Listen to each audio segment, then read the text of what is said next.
If you've got a family and you're on the lookout for some extra space to carry all your friends, family, and everyone else who tags along, that's where I think this Nissan X-Trail comes into play, because it's one of a few mid-size SUVs out there which offer the flexibility of a 7-seat option. So is it all a bit too good to be true? Can you really cram 7 seats inside the compact footprint of a mid-size SUV? Well, today we're going to find out. Now, getting into the X-Trail, I personally find myself quite at home, and that's probably because I prefer a bit of a button fest when I get into a car. However, I don't think this is too overloaded or too messy. I think it makes sense. I think there's a right amount of buttons in here, especially for the climate control down here.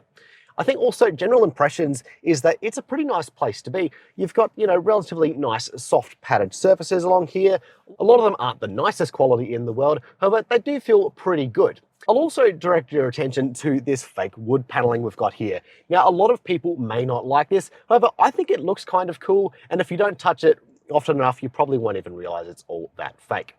Now, I said before that I think the ST-L is worth the extra spend over the base model, and I stand by that because there are a number of inclusions in here which I think are worth the extra spend. Namely, you've got things like a leather steering wheel, and you've also got heated front seats, and personally as the driver, I have a 10-way adjustable seat with lumbar adjustment, which is especially great on those long trips. As far as material, well, on the base ST, you get a cloth seat. On this ST-L, you get a synthetic leather. Look, it's an okay quality. It's not the nicest feeling material in the world. However, I think it's pretty nice, and it also has those classic leather qualities in that it's a little bit more waterproof than cloth. Above this, of course, you've got the TI, which switches to real leather, and the TI-L, well, that has the really nice Nappa leather seats. Now, those of you who have watched my Mitsubishi Outlander long-term coverage will recognize a lot of the interior of this car. And that's, of course, because the two share a platform. They're very similar vehicles under the skin, and they also share a lot of interior components. So it gives me kind of the extra edge when it comes to noticing when Nissan has saved some money. Now, this ST-L grade, it comes with an 8-inch touchscreen. However, in my Outlander and across most of the Outlander lineup, apart from their base model, they go for a 9-inch display, which I feel like is just a meaningful extra inch that really makes that screen appear much larger here. Now, this hardware also means you have to have a wired connection for your Apple CarPlay and Android Auto. Of course, you can go to the upper grades, which introduces a 12.3-inch screen, but in my opinion, the screen is almost too big. In fact, I found myself when I was driving those higher grades, struggling to kind of reach across and be really precise in the fine corners of that screen. So I do think that upping the size to that 9-inch unit would be a much better balance for this car. Now, what about in terms of the things that this interior gets wrong? Well, this comes with a 6-speaker stereo system, which I wouldn't say is a huge downside. However, the sound is definitely a little bit flat, a little bit uninspiring, and when you turn it up, it just all sounds a bit like noise that's been mashed together. Of course, there is that 10-speaker Bose system, which you can get on the higher grades, which is an option. Another thing you get on higher grades is a wireless smartphone charger, which you don't get on this grade, which I think is a little bit disappointing for something which is the second step up the rung. But of course, as I said before, you do have to plug in your phone anyway to get Apple CarPlay and Android Auto, so it's probably not a huge deal breaker. When it comes to storage inside the cabin, it's actually got quite a bit. You've of course got your standard glove box, you've got this split opening little area here, which is reasonably deep. You've got a bottle holder in the door, a little bit of space, and you've also got this section under here within the center console, which is a great little addition we're seeing on cars and especially EVs nowadays. But that's all for the front. Let's jump into the back. So in the back seats, this is where mid-size SUVs really flex their extra space over small SUVs. Because as a 6-foot-tall adult sitting behind my own driving position, I've got a good amount of room here. My only real complaint is the lack of under-thigh support because the seat base is a little short, it's a little flat, and it could be a little bit higher. However, as far as knee room goes and toe room, general leg room, there's room to stretch out, there's room to be pretty comfortable back here, even if you are a large person. Also point out that visibility is pretty good back here. It's a little bit on the darker side, but you do have a good amount of ability to see, and the window lines are low enough that kids will also be able to see. Now, speaking of windows, notice that there's some kind of harsher, scratchy material back here, unlike the front, which is a little bit disappointing, but probably not the end of the world. Now, Nissan says in their marketing that this is a 40-20-40 split as far as the back seats. And they're kind of telling the truth, and they're also being clever. And that comes down to this armrest here, which can come down like so. And look, all of a sudden you've got an armrest, and it's not one of those flimsy little ones. It feels really solid. You've got, you know, room for a phone. You've also got room to put 2 cups in here. But it also means, well, that's the boot back there. And it means that if you've got, I don't know, a million balls flying all over the place, that's probably something that's going to come through to your area, which is a little bit not ideal and certainly not a deal breaker, but certainly something to be conscious of if you've got something in the boot. And also, if you are putting this down, be conscious that there's still a little bit here at the bottom there is, of course, where the armrest needs to hinge to. Now, when it comes to amenities, we've got these 2 rear air vents here, which is great for car sick kiddos. You've also got a USB-A and C port here, just like in the front, and bottle holders in the doors, though they're a little bit on the smaller side. The only thing that I think is really missing back here is perhaps some pull-up sunshades to try and keep the sun off the face of little ones. But other than that, it's a pretty good place to be back here. Now, during my time with the X-Trail, I've been using it to ferry my little one to and from daycare every day, and I've quickly come to love a few things about this. And the first is these doors. They open to 85 degrees, which is some of the best in class, and it just gives you so much room to come and put baby seats in here. And with that relatively spacious second row, I found that I didn't really need to move the front passenger seat forward to fit in a rearwards facing baby seat. And of course, a frontwards facing is easier again. But what about its party piece? What about the third row? Well, it's a bit of an interesting situation here. So there's no one touch pull and collapse and fold away type situation. You simply pull this lever here, that bit folds down, and then because the second row seats do slide, you move it back like so. And straight away, you can see that unless your legs are about, I don't know, 1 foot long, you're probably not going to have a terrific time in these third row seats. Now, personally, I found getting the third row seats into place is much easier to do from the boot, but let's check out what they're actually like to sit in. Now, as you can see, Nissan probably didn't have a lot of 6 foot tall people in mind when they were designing this third row, and I'd be a pretty unhappy customer if I had to be in here longer than a few minutes. But look, this seat is definitely more designed for little kiddos, and if they can cram in here for just a few minutes on the drive home, I think that's probably what this purpose is for. But you know, the fact remains that if you do want a 7-seat vehicle that you're going to put 7 people in all the time, it might be best to look to a larger vehicle. Another unfortunate downside is that despite the extensive airbag coverage elsewhere in the car, there are no airbags in the third row. Sadly, this is fairly common in the 7-seat midsize SUV space, but we do see some rivals like the new Honda CR-V offer this extra protection. So we're now at the very end, we're at the boot. Now we open it like so, and of course, there's no power tailgate on this one. And personally for me, that doesn't bother me too much. Now, when it comes to the actual space inside the boot, well, this one is 465 litres. You won't struggle to get things like a pram or lots of suitcases in here. It's just you're really kind of lacking that extra space under here where, of course, the seats are. One of the things I really like about this boot is despite the fact it has 7 seats, it still has a space saver spare underneath. If you're coming from a bit of an older mid-size SUV or even some other rivals on the market like the Toyota RAV4, you're going to notice that the X-Trail feels pretty big to drive once you get inside. However, it's a bit of an illusion.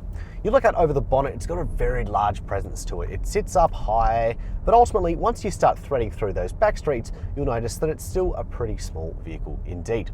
Now, this being the petrol version, it uses a 2.5 litre naturally aspirated 4-cylinder engine, putting out 135 kilowatts of power and 244 newton meters of torque.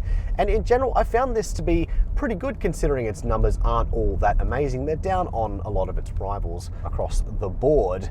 And that comes down to a few things. The first is that Nissan has calibrated the CVT to be pretty aggressive when you press the throttle pedal. And at first, I was a little bit off-put by this because it just felt so aggressive when all I was trying to do was accelerate as a slow speed around backstreet areas and things like that, where you don't exactly need to put the hammer down.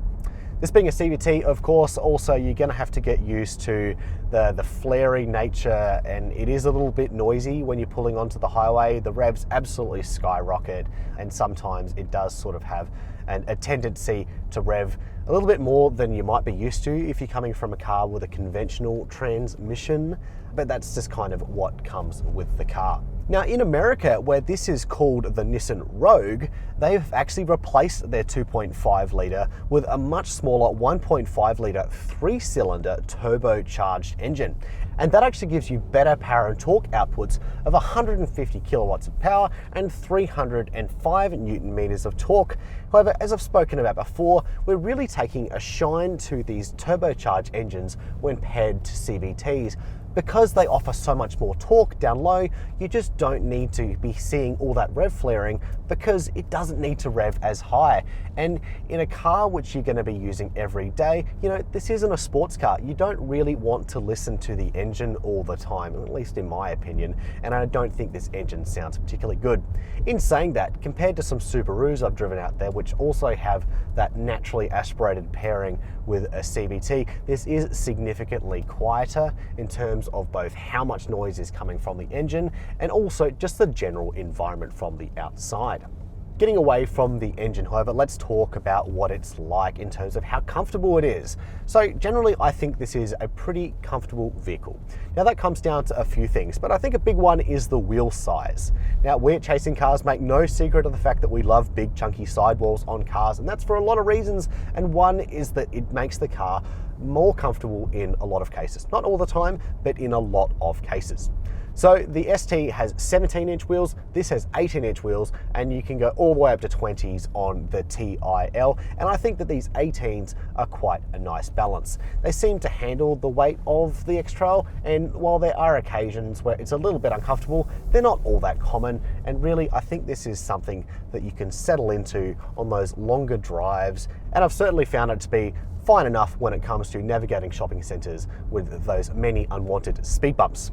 But of course the suspension has two jobs. The first is to soak up bumps and the second is to keep the car safely on the road.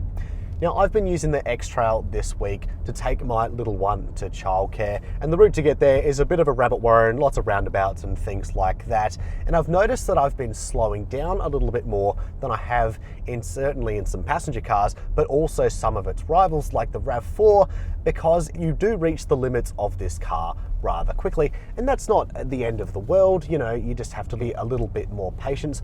And you also just have to be conscious of the fact that this thing does like to roll a little bit more when you lean into a corner. In general though, I found it to be reasonably confidence inspiring when it's on the road, if nothing really all that special. Now, of course, the other great extra that's packaged in along with the 7 seats is the all-wheel drive. It's an on-demand system here, and that does give you a little bit more confidence when it comes to going down those hiking trails. When the roads get a little bit muddy, a little bit slippery, just gives you that little bit of extra traction. Nissan also has this lovely little rotary dial down here, which gives you two specific off-road modes, which one is just called off-road, and the second is just a snow mode. And they're great little things to have, changes the calibration to make sure you get a little bit more traction in those variable conditions. So another little asset up the sleeve of the X-Trail. Now, this being one of the newer SUVs onto the market means that it's run through ANCAP's more strict safety protocols that they introduce every few years. And it also scored 5 stars, which is really great to know.